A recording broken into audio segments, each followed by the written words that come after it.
Hi guys, in this video I'm just going to be covering off the allocated people panel within Pitram. I'm just going to cover a little bit of configuration, what it can be used for, and so on. So I've just got a basic personnel tracking panel set up here, and what this is showing is all of the people that are currently allocated to equipment within my operation.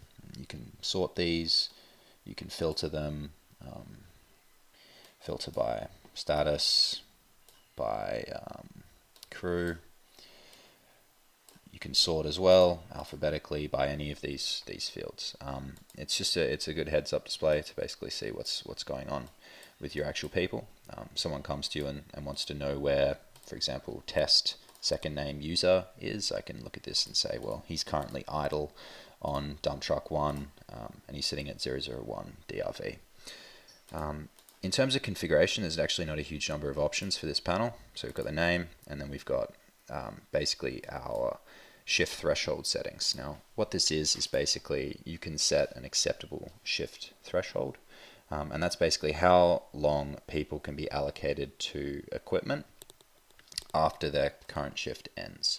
It's a bit of almost a safety feature, I think. So effectively, every single row that you're currently looking at is big bright red. And that's because these employees also worked the last shift in my system.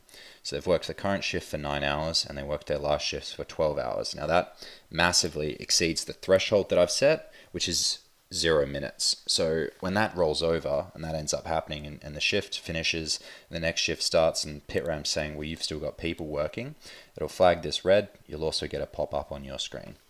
However, this is configurable.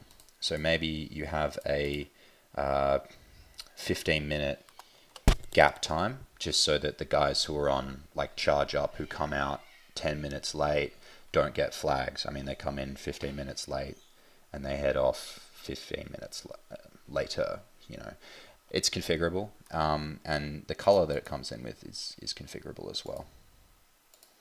This is just a useful panel for tracking what people are up to, really. It's a person-focused panel rather than like an equipment-focused panel that we typically see. It has a lot of uses. Thank you.